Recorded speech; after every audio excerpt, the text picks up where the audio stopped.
What's up guys, TG back here with another video going over Mayans Season 3 Episode 7, What Comes of Handlin Snakeskin. It's going to be an intense ride to the end of the season, and I'll be continuing to upload videos on it, so leave a like and subscribe if you enjoy, and let's get into the episode. The episode starts off with Angel and Gilly attacking a Stockton Mayans member, demanding to know where Ramos is.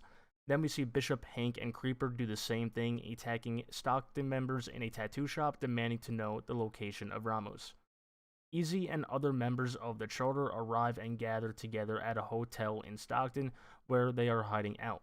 They go inside and Steve stays out to guard the truck. Coco wakes up in his home to Letitia sitting next to him. They eventually have a discussion and she says that she wants him to get clean, but Coco denies being on drugs at all. They get into a fight and Letitia leaves. Minnie tells Adelita about what she and other young girls with the rebel group have been through since her departure. Minnie explains that Pablo has been forcing them to prostitute themselves and that she finally ran away knowing there was no reason to stay without Adelita there. Adelita and Minnie go to the group's location and Adelita confronts Pablo. He tries saying that Minnie lied, but then Adelita sees a young pregnant girl. Pablo continues to try and make excuses, but Adelita doesn't respond. She walks up to him and stabs him in the stomach, killing him. Back in Stockton, the Mayans Oakland Charter rolls up to the hotel. They sit down, talk and argue for a little bit, and then Diaz, the Oakland president, wants to know how many dead Mayans it will take for this to end. Bishop responds with only one, and that one is Ramos. Diaz tells them that Ramos already asked him to back his side, but he wanted to hear Bishop's side before making a choice. Bishop explains that the Three Kings is not working and it never will, and they need to change things up. He thinks the club is too dependent on the Galindo cartel drugs and is willing to go against Alvarez to end that. Diaz has his vice president call Stockton and tell them that they're in, but need a face-to-face with Ramos. He then tells Bishop that once they get his location, they'll all ride out together. Later that night, the Oakland Charter is having fun and getting high in the hotel, while the Santo Padre Charter remains focused and uneasy. They are ready to go, but Diaz says that they still have to wait for the location of Ramos. A few members of the Santo Padre Charter go outside to get the truck ready to go when the Stockton Charter rolls up on them, revealing the Oakland Charter double-crossed them. Stockton men get out and instantly beat down Steve. Easy spots Ramos and tries to get to him, but he's attacked as well. Inside, Diaz and his men start fighting with Bishop and Taza. Taza is eventually able to get out a blade and stab two of the Oakland men, and Bishop is able to beat down Diaz. Sirens start to get close, but the fight is still going on. Steve is still on the ground by himself, getting beat by like 10 people.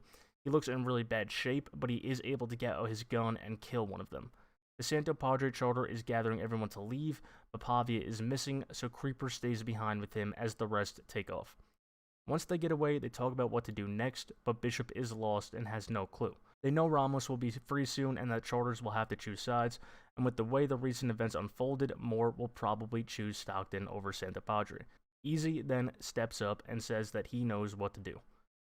At a hotel, anyone who didn't get away is in cuffs and the cops have the scene secured. Pavia is hurt and Creeper wants to get him help, but the cops just tell him to shut up.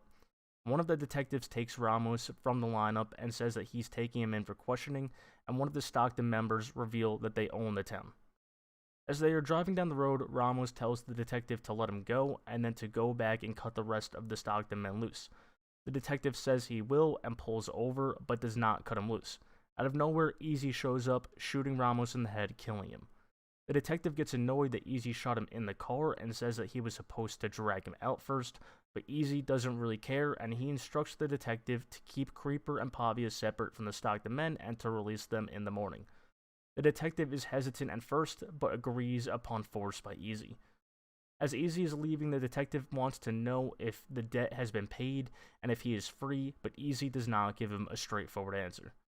Easy then goes to Gabby's and has dinner with her family. He tries to enjoy himself and forget the events of that night, but struggles to do so. Back at Coco's, Hope shows up at his house. They talk for a bit, but then they go back to what they always do, which is heroin. Sometime later, Letitia comes back home and sees Coco passed out.